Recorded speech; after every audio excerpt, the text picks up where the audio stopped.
Uh, I'm going to digress a little because of a few questions that have been sent in.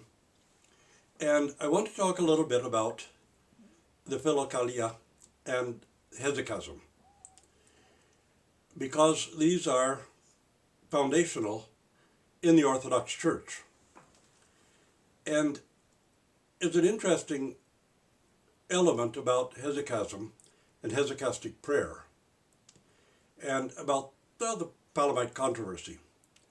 When we see the influence of Gnosticism in the deserts, among monastics in monasteries, we'll inevitably come up with stories that create a dichotomy between soul and body, an anthropological dualism, which has been soundly condemned by the Orthodox Church. When we look at the instructions of the Hesychastic Fathers and Hesychasm itself, and particularly elements of the debate between Balaam of Calabria and St. Gregory Palamas, the one thing that we notice immediately is that instead of having a dichotomy between soul and body, Hesychasm pulls the whole being of the person in and collects and gathers the person in the heart. And so far from having the soul function apart from the body and trying to take the soul out of the body for some kind of experience, this is condemned very strictly in Hesychastic theology and Hesychastic teaching. That when you'll read things like, if while you're praying you seem to be drifting outward from the body, then seize upon this and bring yourself back not only into the body but into the very depth, into the heart. Because the soul cannot depart the body except at death. There's no such thing as out-of-body experiences where the soul goes out of the body. And I know somebody will immediately talk about the experience of Apostle Paul where he says, I know not. However, the Holy Fathers have already commented on that very strictly and have told us that, as a matter of fact, Paul did not have an out-of-body experience, but that the entire experience took place at home within his body, that his whole person participated, and that this was a noetic experience. And so we'll talk about that eventually because questions will come up about it. But in Hesychastic prayer, we never allow even a semblance or even a seeming departure from the body. This journeying through astral planes and all its other theosophy and Gnosticism, where people seem to be able to send their soul out of the body and it has experiences of some kind. But all of these great experiences, St. Simeon the New Theologian tells us of the great experience he had when he was completely penetrated by the divine light as a revelation of what happens to those who are yet alive at the time of the second coming and the general resurrection. And when he finishes describing this whole experience, he says, and I realized that I was there in the tabernacle of my body all the while. Never was he outside the body. The Gnostic idea that the body is somehow evil, that the soul is a prisoner of the body, that the body imprisons the soul, that the struggle is to release the soul from the body, all of this is heretical Manichaeism. And it is roundly condemned by every one of the fathers who wrote against the Manichaeans. And particularly in the Palamite controversy. It's one of the interesting twists about the debates between St. Gregory Palamas and Balaam the Calabrian, who came from Italy with his dry scholasticism and emptiness of any kind of inner spiritual life, that he was accusing St. Gregory Palamas and the Hesychasts. But what Balaam the Calabrian was defending was the very thing that the Cathars were being persecuted for back in Western Europe by the Latins.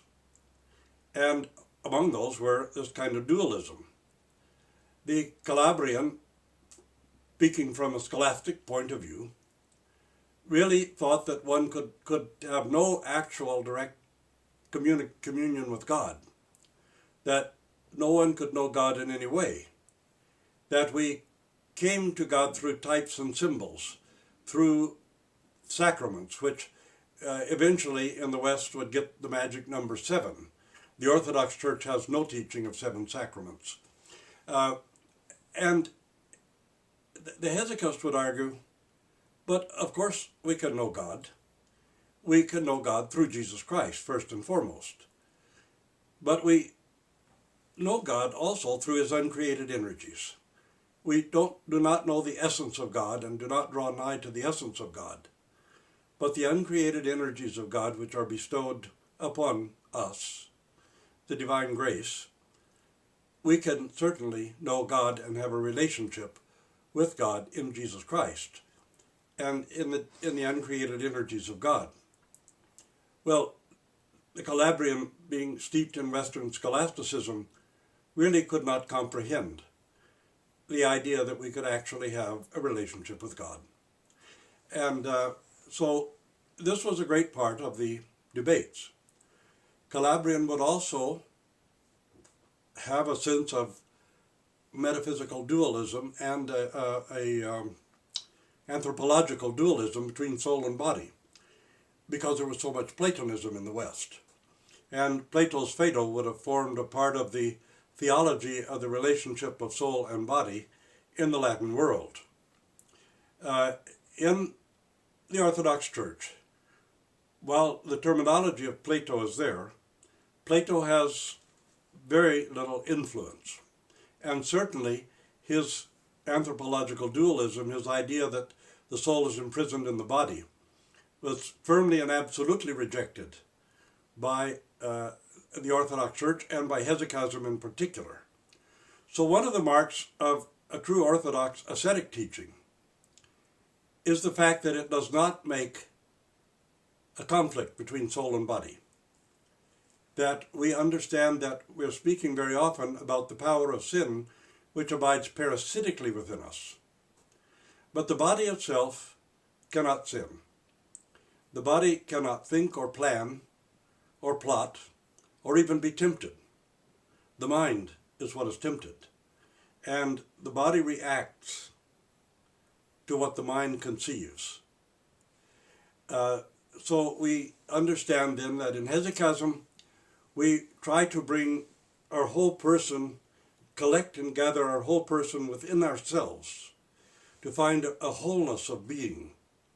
And this wholeness of being, we bring ourself, our mind, our nous, into the depth of our person, into our very heart. And this is what our real struggle is, to collect ourselves together that way.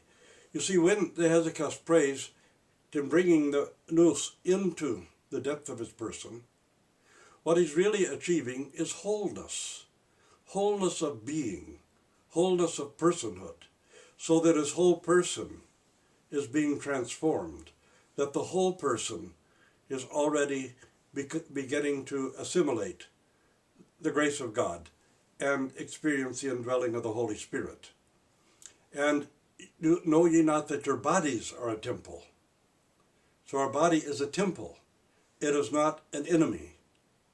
It was created by God, who looked upon it and said it is very good. And there is a condemnation in the councils of those who say that we'll have a different body than the one we dwelt in the heavenly kingdom. This body will be resurrected and will be reunited with the soul to enter the heavenly kingdom. So this is a mark of true hesychasm.